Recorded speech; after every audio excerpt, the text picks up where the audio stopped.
managing Active Directory and local users and groups. In this nugget, we're going to dive into some really practical Windows management tasks, starting with managing local user accounts using the Active Directory Services Interface technology. Then we'll move on to using ADSI to manage domain accounts. And we're going to talk a little bit about what sort of the Active Directory management strategy is within Windows PowerShell.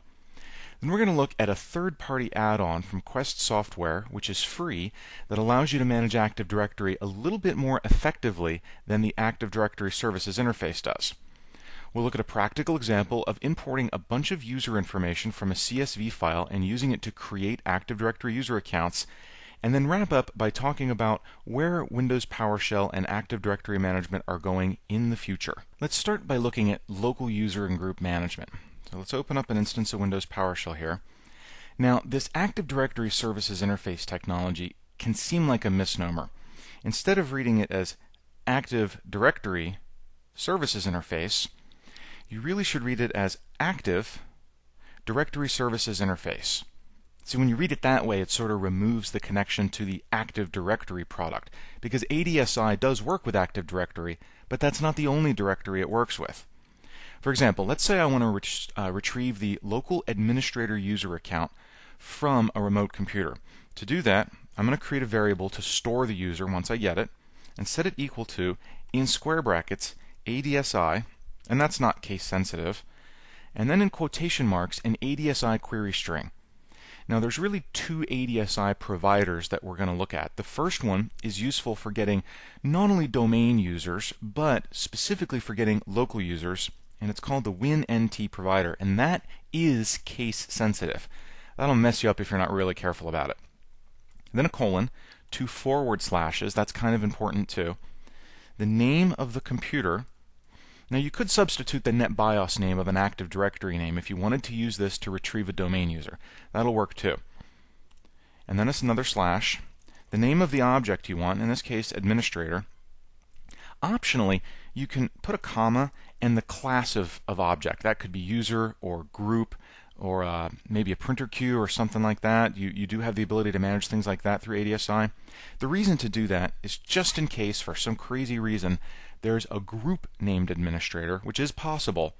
This will make sure that I only get the user account back. So when I hit enter, that doesn't immediately execute. It won't execute until I try to do something with it. So let's take that, pipe it to format list, and see all the properties. Now you can see it going out to the network and actually retrieving that information. So there's the description, the built-in account for administrating the computer/domain, its last login date, the name, min password length, the password history length, all that fun sort of stuff. Now if we pipe this to get member, here's an unfortunate part of where PowerShell kind of falls down a little bit. This ADSI support was not the very first thing they added to Windows PowerShell. So while we see all these properties, what we don't see are any methods. So you might wonder how you go about changing something, like the description. Well, here's how. You would type user.description, or whatever other property you want to change, set it equal to whatever the description is, hit enter. That has changed your local copy of the information. It has not actually gone out and saved the information back to the computer it came from. To do that, we're going to have to run a method that is not displayed by getMember. It's called setInfo. And remember to put those parentheses after the method name. That actually made the change. If we go up and repeat the query for the user, and then once again pipe it to format list star, we should see that the description was changed. Now the only thing you can't change that way is the password, which is probably one of the things you might really want to do. The way to do that is set password, and just type the new password, hit enter. There's no need to do setInfo after that. That takes effect immediately. It actually goes back to the computer, hashes the password, stores it, so it's all nice and safe and secure and stored properly. So you're noticing that I'm not using any commandlets here, and that's kind of a thing with Windows PowerShell's built-in support for directory management. There aren't any commandlets. We're using a technology that exists in Windows already, and it's the same technology that you may have used if you did Active Directory or local directory management with VBScript or Perl or JScript or even Kickstart. And that's why you typically won't see a lot of this going on at the command line, like I'm doing now. Typing all these commands over and over and over kind of gets a little repetitive. This is the type of thing that you would usually put into a script file, which is actually something we're going to talk about in the very next nugget. So that's an example of how to manage local users. Let's move on to domain users. And I guess the first thing I should emphasize is the fact that the technique I just showed you works fine for domain users too. Here, let me open up Active Directory users and computers so we can actually see our domain. We've got a sales OU here that's currently empty, so let's create a new user account. We're going to call this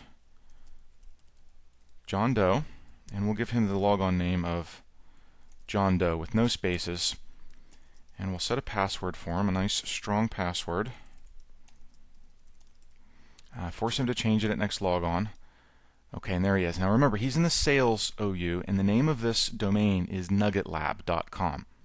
So here's how we're going to retrieve him. There's two ways. The first way would be to, again, we're going to create a variable to hold him in. Again, we're going to use ADSI in square brackets, and this time I'm still going to use that WinNT provider. Instead of the computer name, I'm going to specify the NetBIOS domain name, just NuggetLab, and then the username, John Doe, followed by comma user, just to make sure I get a user account back. And if I look at his properties, I see that I actually did get the user.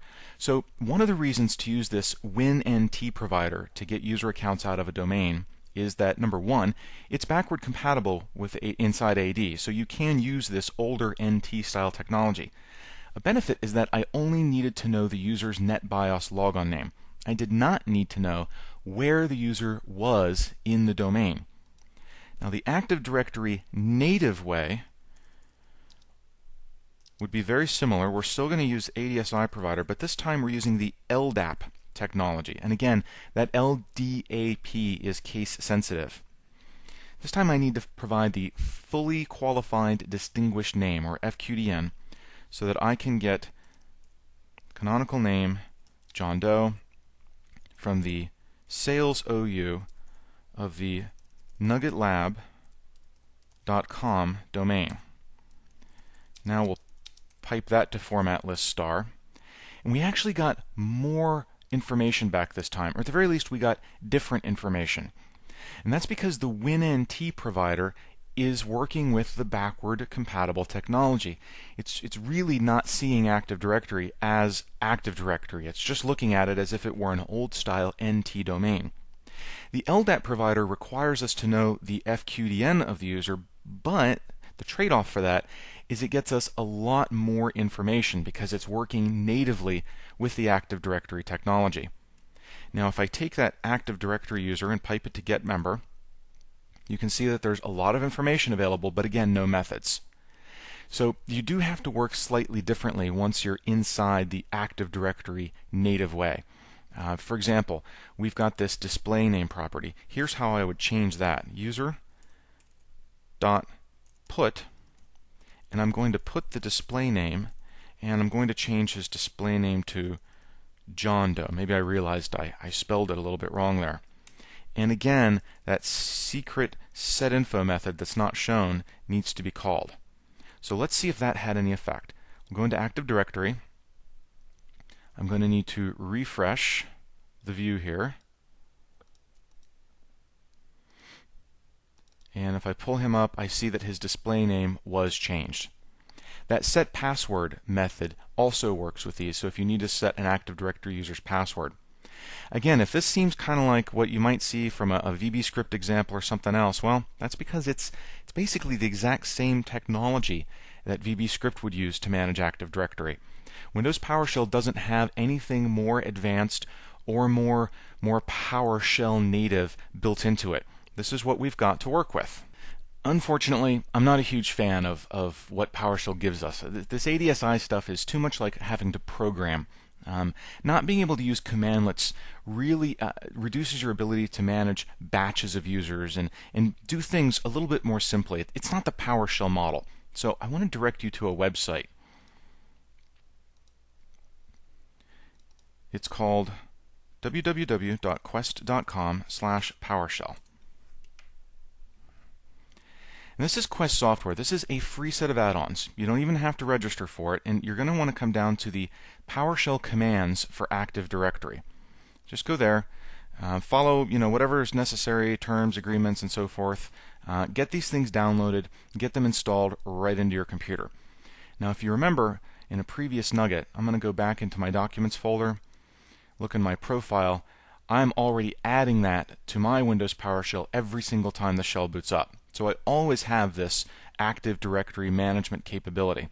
Now let's look at what commands this particular free snap-in gives us. Get command, and let's restrict the results to only those in quest.activeroles.ad management. Now the nice thing about this snap-in is that it's always under development. So by the time you download this and install it, you may find even more commandlets for doing things like managing Active Directory permissions or other stuff.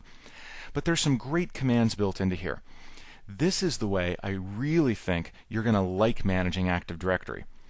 For example, let's just start with a simple one, get QADuser. And by the way, the reason for the Q is, well, it stands for Quest. And so this lets you know that you're using the Quest ADuser functionality. Eventually, when Microsoft comes out with their own, they'll probably just use get ADuser, and that'll keep the two different commands from conflicting with one another by having the same name. So this should just get every single user in my domain. There they are. If we want to see all the properties for all of those, we can pipe to format list star. Plenty of information. So if we get one of those and pipe it to get member, we can see that we've got lots of properties and things to work with.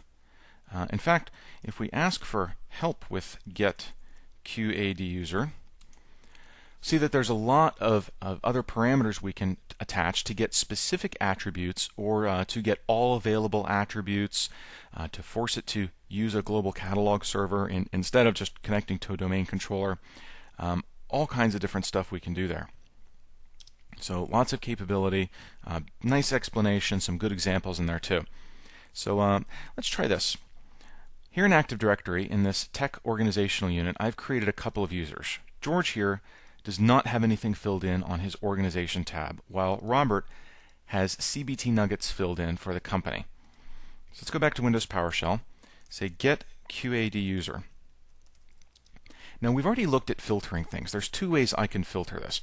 I could get all the users, pipe them to where object, and just keep the ones where the company attribute equals CBT nuggets. That'll get me the one user I wanted. Here's the problem with that technique.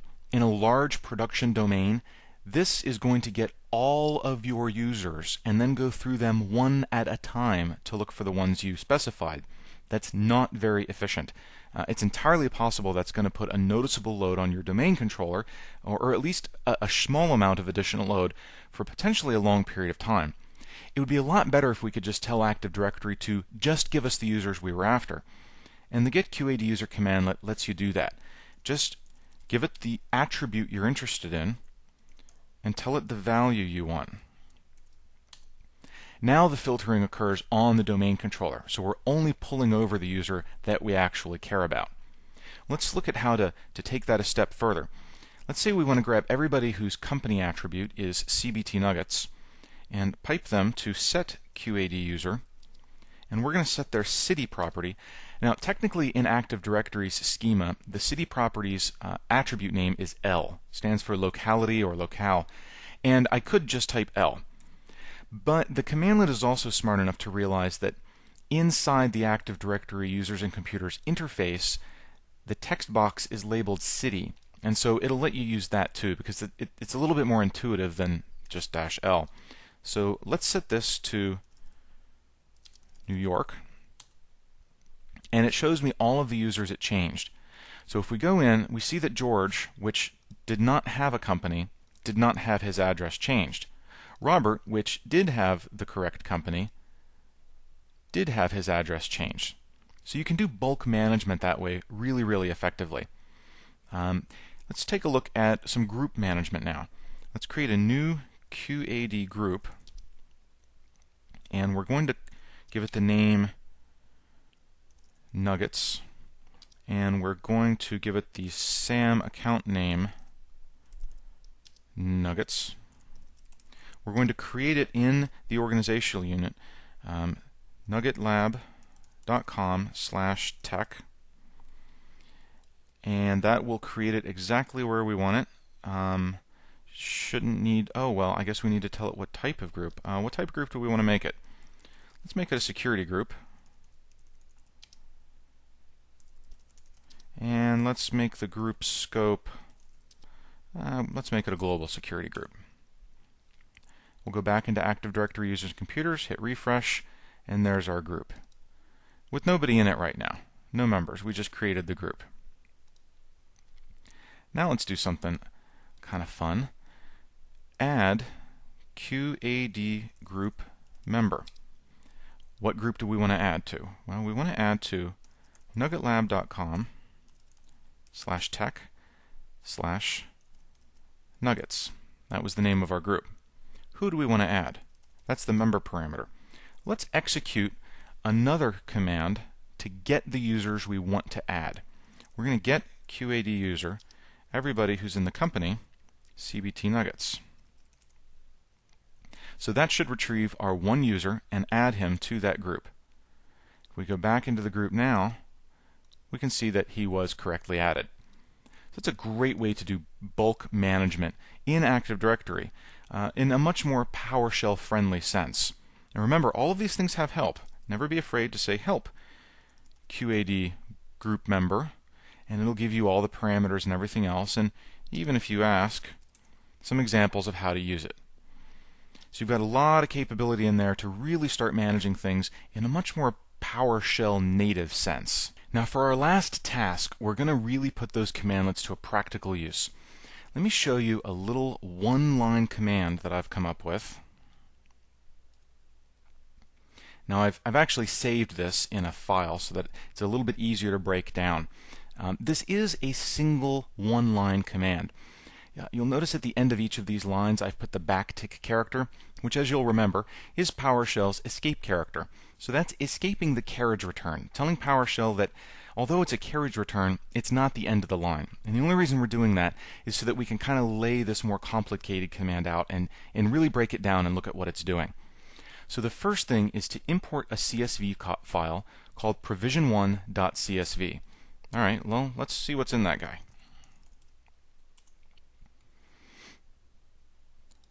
Let's just have it open with Windows Notepad.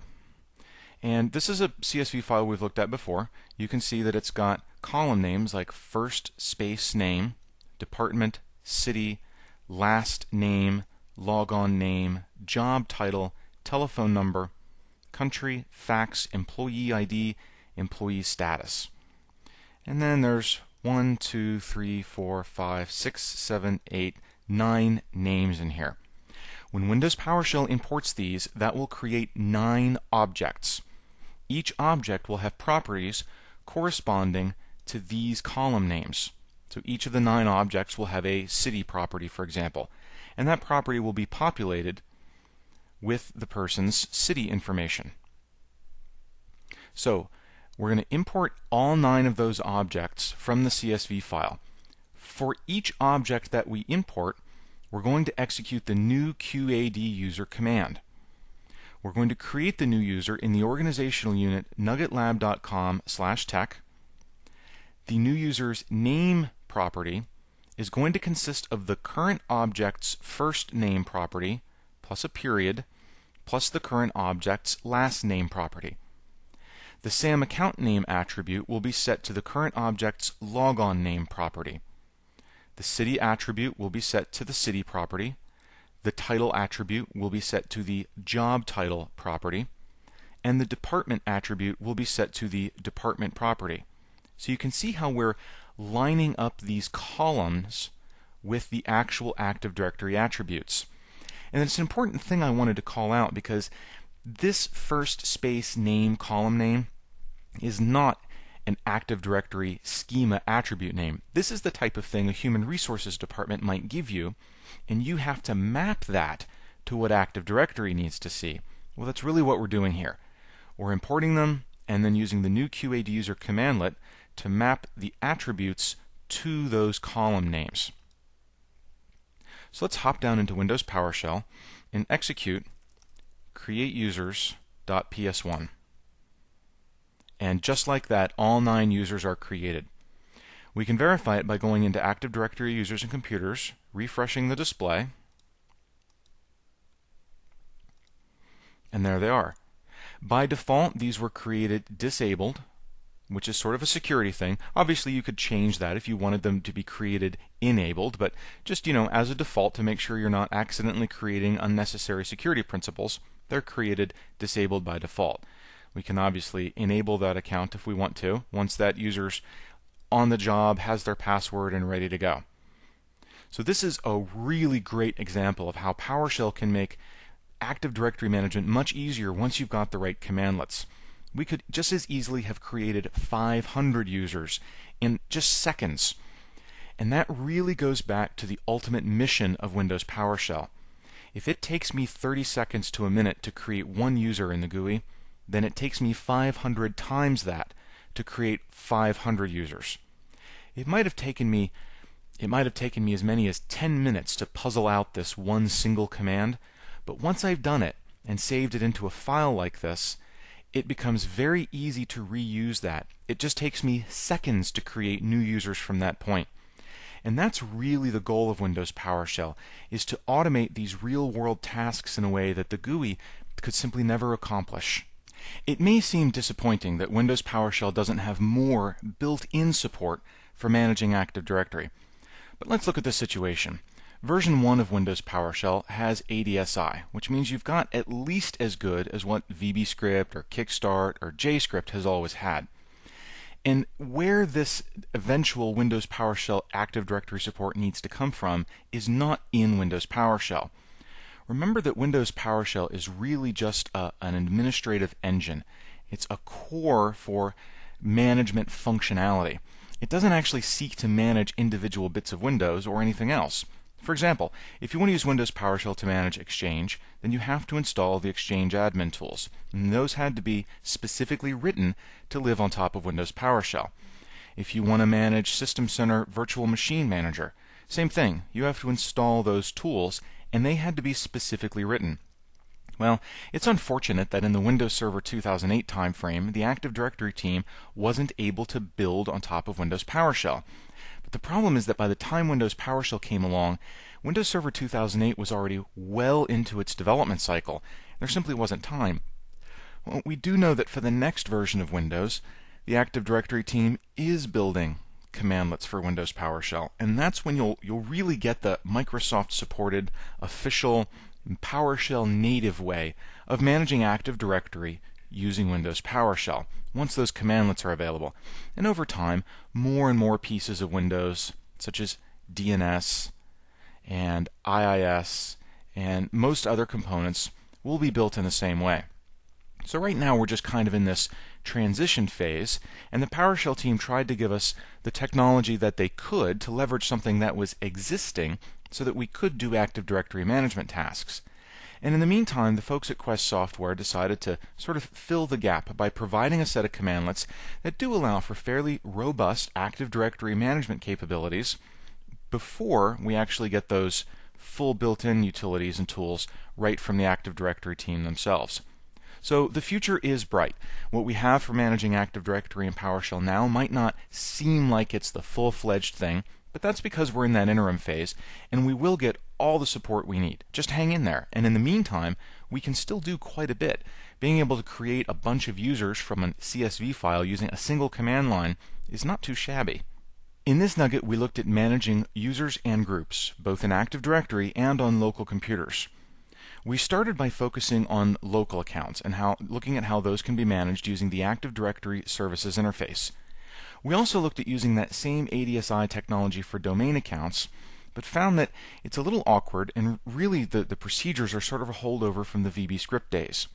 A better way were those free add-on commandlets from Quest Software that allows you to manage Active Directory in a much more PowerShell native sense. We used those commandlets to import information from a CSV file and used it to create new user accounts in Active Directory, all with a single command line. And finally, we wrapped up with a quick discussion on where PowerShell and Active Directory management are going in the future. Specifically, the days when the next version of Windows comes along and Active Directory, as well as most other Windows components, are specifically instrumented to be managed from within PowerShell, and we don't have to mess with that ADSI technology. I hope this has been informative for you, and I'd like to thank you for viewing.